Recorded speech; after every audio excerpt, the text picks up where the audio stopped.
Salut à tous, le journal du foot de ce mardi 29 octobre. Cristiano Ronaldo, en toute franchise, dans un entretien accordé à France Football, la star de la Juventus Turin a fait quelques confidences intéressantes. Il a notamment livré la recette pour être un buteur prolifique, lui qui a dépassé la barre des 700 buts en carrière. Il faut d'abord du talent. Après, le talent sans le travail, ça ne sert à rien ne tombe du ciel. Je ne serai jamais arrivé là où je suis sans ma force de travail. À 19-20 ans, j'ai compris que dans le football, c'était des chiffres, des titres, des records et des buts. Donnez-moi un joueur qui performe autant que moi au même âge dans une équipe comme la Juventus, a lâché l'international portugais, qui a également exprimé une certaine lassitude du quotidien et des exigences du football. Dans un monde idéal, il se verrait jouer seulement la Ligue des Champions et les matchs avec le Portugal.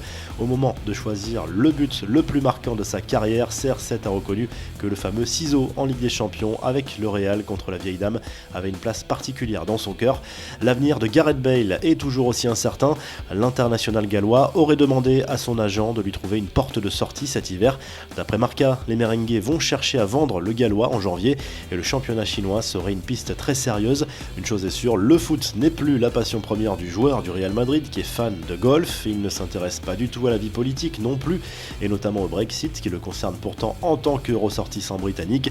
Dans une interview au Télégraphe, on apprend même qu'il ne connaît même pas le nom du Premier ministre britannique. Boris Johnson, je pensais qu'il était maire, a répondu Gareth Bale, visiblement très à l'aise avec la situation. Même en cas de départ de Bale, le Real Madrid n'a pas l'intention de recruter cet hiver selon AS. Le président Florentino Pérez considère que l'effectif actuel est suffisamment riche pour répondre aux objectifs. Seul Isco pourrait avoir un bon de sortie en plus du gallois. Quelques infos en bref et en images. Après la diffusion du documentaire Bernard Tapie l'affranchi de l'équipe Enquête, l'ancien président de l'OM a accordé un entretien à la chaîne L'Équipe. L'ancien président de l'Olympique de Marseille a accepté de répondre sans détour aux questions, notamment sur l'affaire VAOM, la prison, mais aussi sa santé. La confidence d'Eden Hazard sur l'équipe de France, arrivé très jeune au centre de formation de Lille, l'international belge aurait pu jouer pour les Bleus. Il avait été approché pour revêtir le maillot tricolore lorsqu'il était jeune, mais a décidé de décliner, comme il l'a confié à la chaîne Real Madrid TV. La sanction de Franck Ribéry est tombée. Le Français écope de 3 matchs de suspension en Serie A, après avoir bousculé un arbitre après la rencontre contre la Lazio ce week-end. Le joueur de la Fiorentina devrait également payer une amende. La polémique autour de Dario Benedetto, son like sur une photo de Mauro Icardi célébrant l'un de ses buts contre l'OM avec Angel Di Maria n'est pas passé inaperçu sur Instagram. Solidarité argentine peut-être, mais on peut parler d'une grosse maladresse pour le buteur de l'OM. Le challenge de Karim Benzema, l'attaquant s'est lancé dans un crossbar challenge avec réussite en touchant la barre à plusieurs reprises dans un temps limité. Benzema y est arrivé 5 fois avant de lancer le défi à certains de ses amis comme Bouba, Lakrim, Alonso.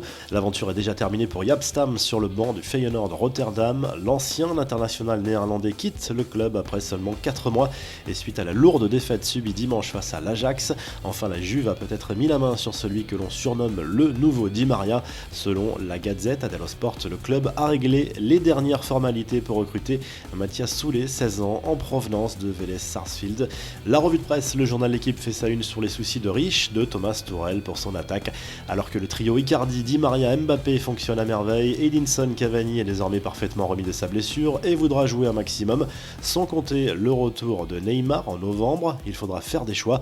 En Italie, le Corriere dello Sport évoque la 10e journée de Serie A qui débute ce mardi avec notamment le déplacement de l'Inter Milan sur le terrain de Brescia.